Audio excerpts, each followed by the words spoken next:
Et si? Et si, cette année, tu souhaitais tes vœux différemment? Nous sommes maintenant à quelques heures de 2025 et je suis sûre que tu reçois toi aussi des vœux pour la nouvelle année.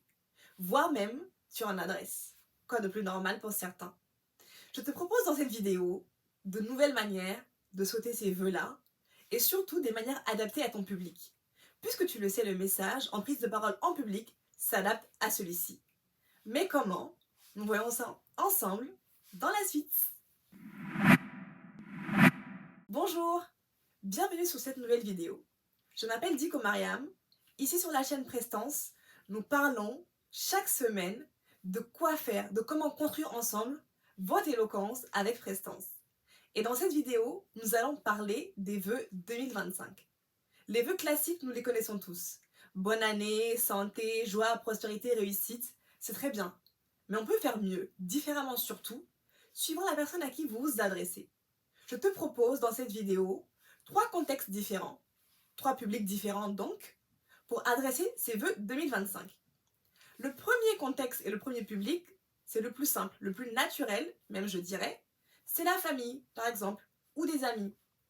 Là, il va s'agir de parler avec sincérité, sans beaucoup de discours formels. Simplement, par exemple, si je prends le cas de ma mère, à qui je souhaiterais une belle année 2025, bonjour maman, en cette nouvelle année, je suis reconnaissante de t'avoir à mes côtés. Oui, pendant cette année encore, tu as été d'un soutien indéfectible. Dans mes projets personnels, dans la famille, dans les moments les plus difficiles, tu as été toujours là pour moi et j'en suis reconnaissante éternellement. Je prie pour que Dieu te donne la santé, la prospérité et te garde encore longtemps à mes côtés. Belle année, maman. Oui, je sens ce que je dis, je pense ce que je dis et elle va le ressentir dans son message. Il n'y a pas beaucoup de superflu, pas beaucoup de protocole. J'ai souhaité une bonne année à ma mère dans un contexte très familial, très bon enfant. Ça, c'est le premier contexte. Le deuxième, il va s'adresser à des gens qui veulent cibler soit leurs partenaires, soit leurs clients, soit éventuellement leurs collègues. On est dans un cadre peut-être d'entreprise, d'association même, c'est possible. La vocation de ces messages, ça va être 1, de remercier. Ensuite 2, d'avoir un engagement, de garder l'engagement au sein des troupes, au sein de l'équipe. Également de faire resserrer la collaboration. Ça peut être par exemple, Monsieur Keita, bonjour. En cette nouvelle année, nous vous adressons nos vœux les plus chaleureux.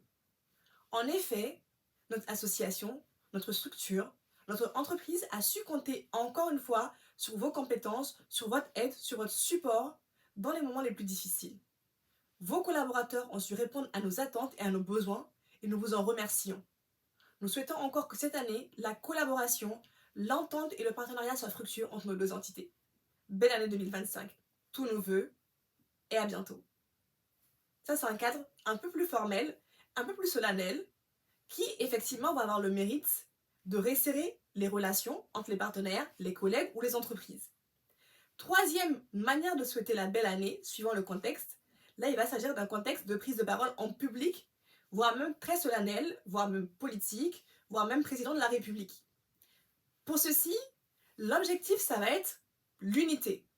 Je vais faire un discours en disant « En cette nouvelle année, nous voulons remercier les forces de l'ordre.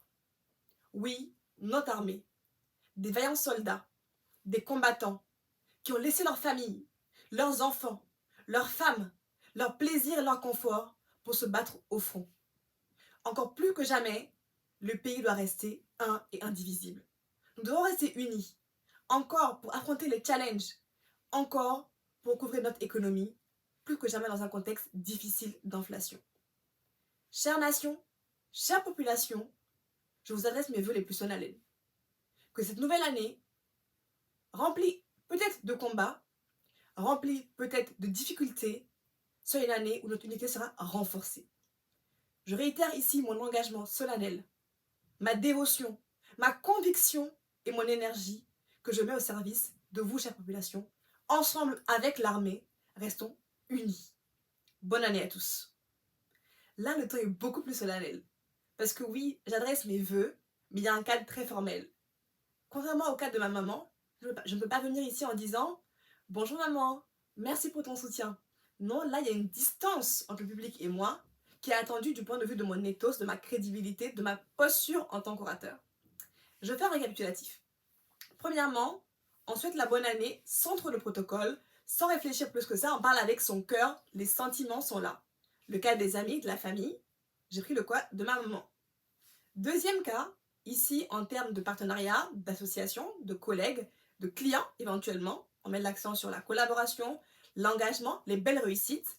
D'ailleurs ici je ne l'ai pas dit, mais si vous êtes chef d'entreprise et que vous avez fait de bons résultats avec une équipe peut-être petite ou de dimension réduite, n'hésitez pas ici à prendre chaque collaborateur, à citer son nom, à citer un fait que vous avez apprécié, une réussite particulière, un exploit éventuellement, et en disant merci cher collègue, merci cher employé pour telle chose. Ça va renforcer leur engagement au sein de l'entreprise. Ça va renforcer aussi votre gratitude à leur égard. Et si en plus c'est un message qui est public et que tout le monde voit votre remerciement à leur égard, ça va renforcer aussi leur fidélité vis-à-vis de vous. Donc n'hésitez pas.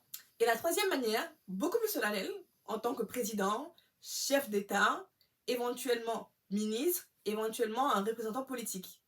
C'est tout pour aujourd'hui.